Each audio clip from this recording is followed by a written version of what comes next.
Salvete et bene venistis. Welcome back. In this video, we're going to be covering Aeneid Book 1, lines 81 to 101. And before we begin, let's just have a quick reminder of our color coding scheme. We have our subjects indicated in red, our verbs indicated in green, and our objects indicated with the color blue. So, with that out of the way, let's do this. We pick up in line 81 as Aeolus has just finished speaking with Juno, and we know that the speech has ended because of this phrase right here, haec ubi dicta. When, we start with the ubi, when these things or words, dicta, and what's missing of course is a sunt, right? Dicta sunt. When these things were said, okay? And then we continue on, and the implied subject, because it is not expressed here, as you can see, the implied subject is Aeolus. So, we can come down here to impulit for Aeolus. He strikes, and then we can come back up here to see the object, put that into our translation. The hollow mountain with, okay, cuspide, an ablative of instrument. His spear, cuspide, conversa, a perfect passive participle, modifying cuspide, reversed, okay, which means he struck it with the butt or bottom of his spear. So he struck the hollow mountain with his reversed spear in the side, okay, and we understand montis, of the mountain. And then we continue on, aquenti, so here we see the subject change, now it's the winds.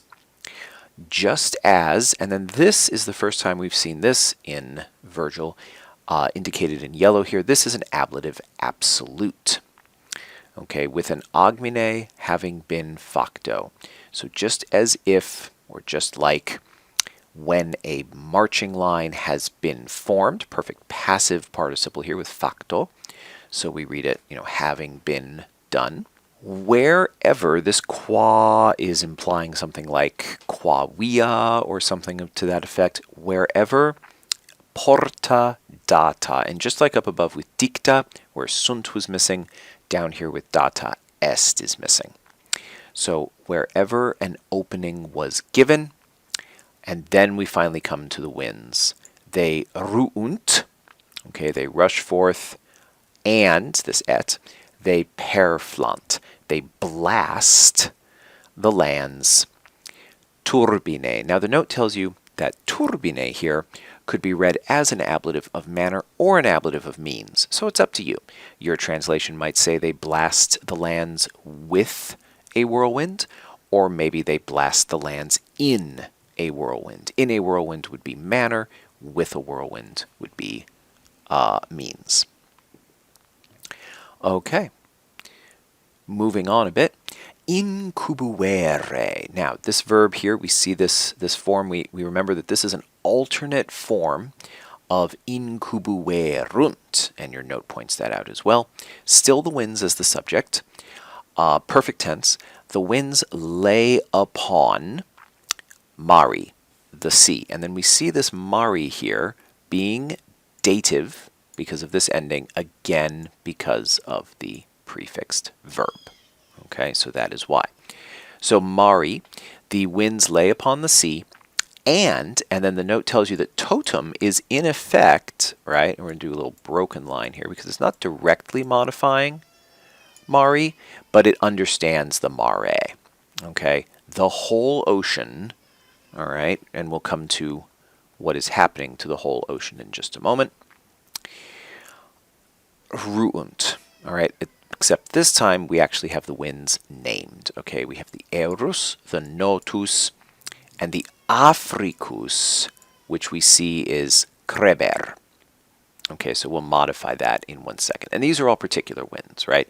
The Aeolus being the east wind, the Notus being the south wind, and the Africus technically being the southwest wind. All right, but you don't need to worry about that when you translate. You can simply use the names. So the Aeolus, the Notus, and the Africus, which is, we have to modify it here, Kreber procellis, thick with gales, or something like that.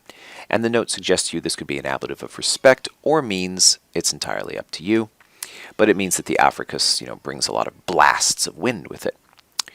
So, all these three winds, una, notice the adverb, okay, una, as one, rush upon or blast the whole ocean, a sedibus imis, from the bottommost. This word imis here is actually a superlative, of which the positive and comparative are gone, are lost, from the bottommost depths or seats.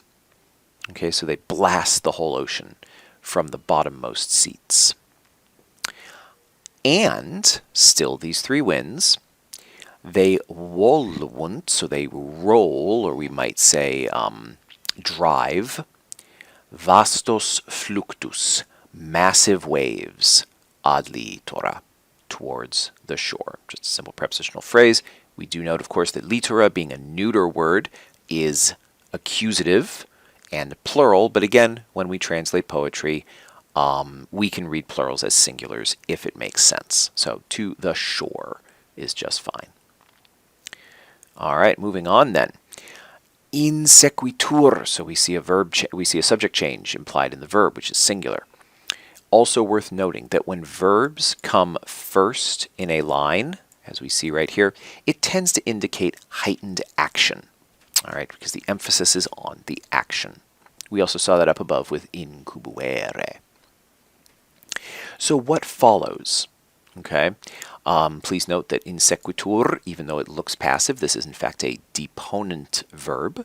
So again, deponent verbs translate as if they were active. So what follows the onset of this storm? Well, we have the clamor virum, and we know that this is not going to be the accusative. This is the genitive, virorum.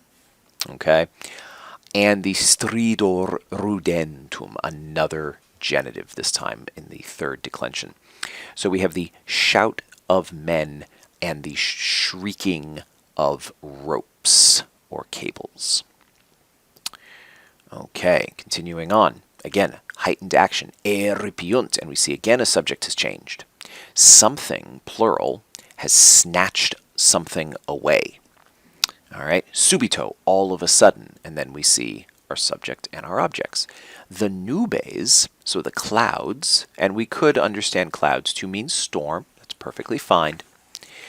The nubes, the clouds, suddenly snatch away both the sky and the day. We see this que, meaning we have a both and situation.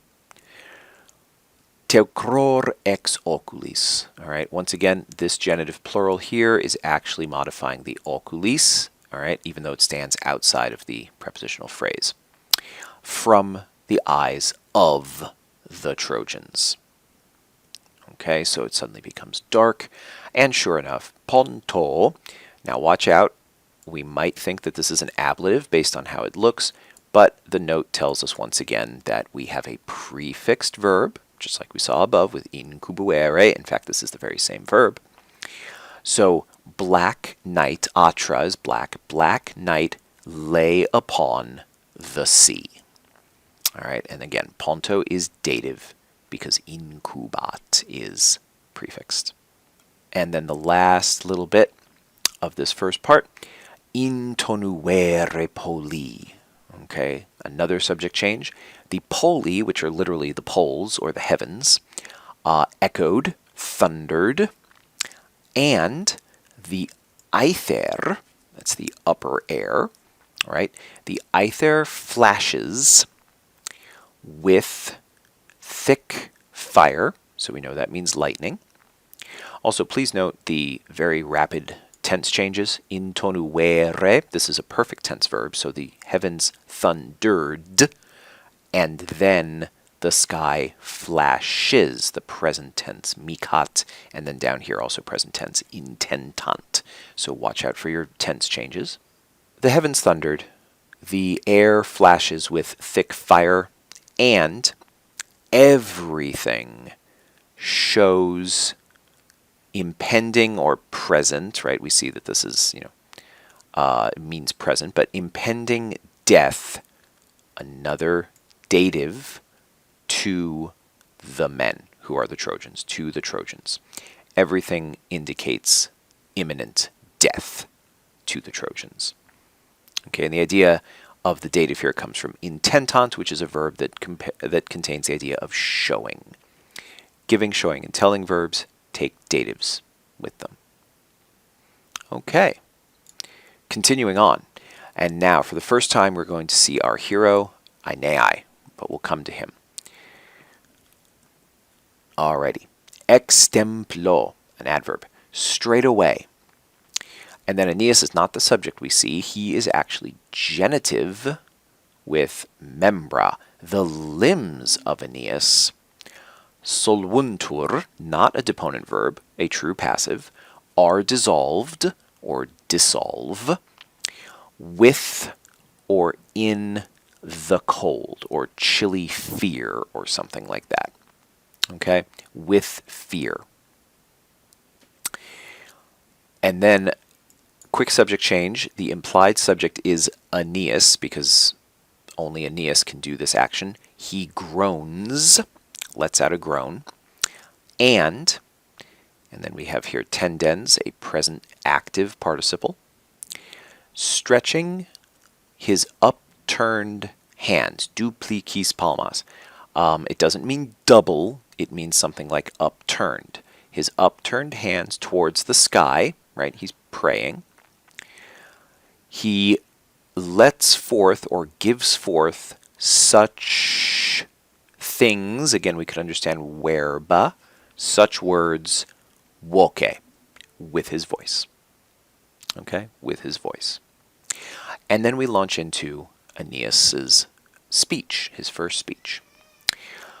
O terque quaterque beati. Now, this O indicates to us that beati down here is in the vocative, all right? And then these two adverbs, ter and quater, are modifying this adjective, beati, okay? O thrice and 4 times blessed, all right, is what that means. Now, we don't know exactly to whom he is speaking. That is actually the subject of everything that follows in this relative clause. All right, the beati are these people. Okay, now an important note. This quis here is not the nominative form of quis quid or something like that. This is in fact the dative form quibus that has been shortened. And the reason for that is because of this verb down here, contiget. All right, and there is a note that helps you unravel how this all works, right, with the dative and something and all of that. So, for whom is how this works. The dative for whom, okay, it befell. That's a very literal translation. We might just say, you know, who happened would be a little easier way to render that into English. Who happened, okay, to encounter, and then we know from the note that the object of opetere that is missing from the actual line is mortem, who happened to meet death.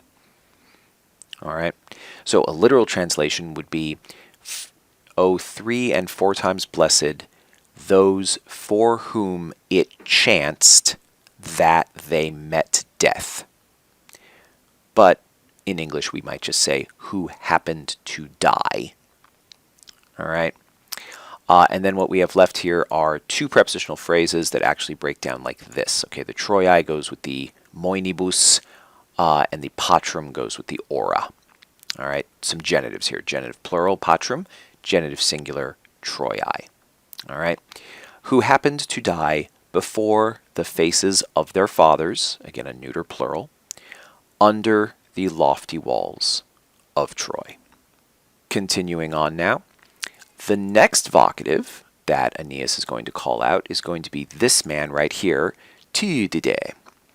And we know from the notes, in case we don't remember our Iliad, that Tudidae, Tydides is Diomedes. All right. And so he calls out, O Diomedes. And then he names Diomedes. All right. This adjective is also modifying Tudidae. He names Diomedes the bravest of the race of the Greeks. Okay, so fortissime goes here first to this genitive, gentis, and then gentis goes over here to Danaum. All right, and that's how that works out. So, O Diomedes, bravest of the race of the Greeks. And then he continues on, and the note indicates here, now you see that me has been indicated in red, which means it is the subject, but you also notice that it is accusative.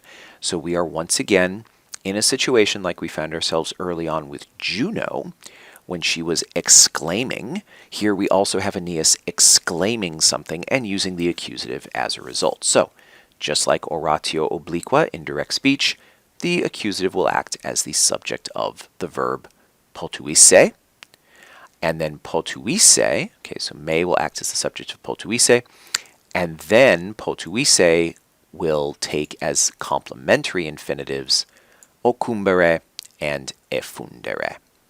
I could not, right, non potuisse, and we see a perfect infinitive, potuisse, not posse or anything like that, potuisse, so we need to translate it, I could not I cannot. I could not die upon, this is an ablative of place, right, the fields of Troy, and I could not pour out, effundere, and then it takes an object, this soul, and by hanc he means meam, right, my soul, this soul of mine. I could not pour out my soul tua dextra, by means of your right hand. And this, of course, is referring to the very famous scene in the Iliad, which your note references, where Diomedes very nearly killed Aeneas, and it was only by the intervention of his mother Venus that Aeneas survived. So he is wishing here that he had, in fact, died on the fields of Troy, being killed by your right hand, O Diomedes. When, we see this ubi, and you could read this as where, but it's almost certainly when Saeus Hector, savage Hector, or fierce Hector, because Hector is a hero to Aeneas, obviously, fierce Hector laid out, or died, right? This is a fancy way of saying died. He lies dead because of, all right, this is actually an ablative of cause, not necessarily instrument. All right, fierce Hector lay dead because of the spear of Achilles, or Aeacides, all right, but this is Achilles. And continuing on, there's no connectors, you notice, right? This is an example of a syndeton, so we can add the ands in if we want to, or perhaps we could add some ors. Or when huge Sarpedon, and Sarpedon is also going to take Iacet as its verb, even though we're not going to bother with the Aeacide tello, because Sarpedon was not killed by Achilles, he was killed by Patroclus. But the verb is still implied.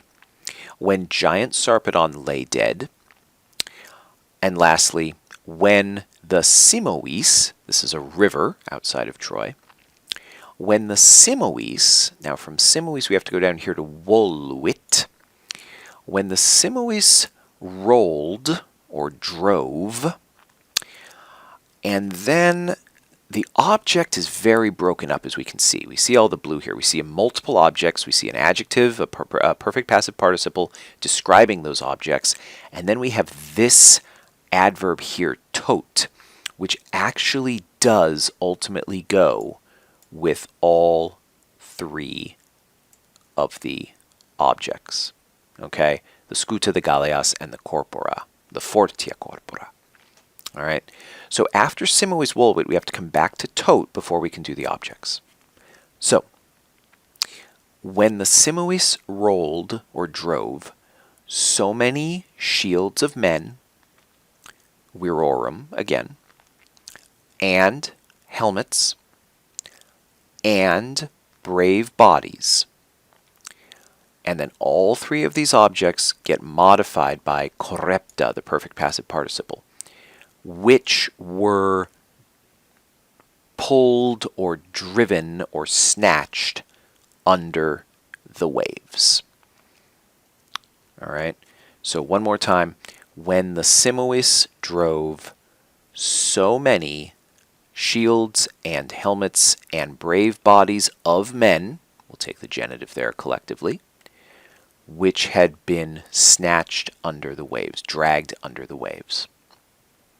All right, and this again is referring to a scene in the Iliad where Achilles is slaughtering Trojans left and right to the point that the rivers of Troy actually are choked up and unable to flow because of the sheer number of bodies blocking the waters. And that is it. That is the end of Aeneas' speech, as we see here. And when we continue on, we will still be in the midst of the storm. So I look forward to seeing you all then. Walete.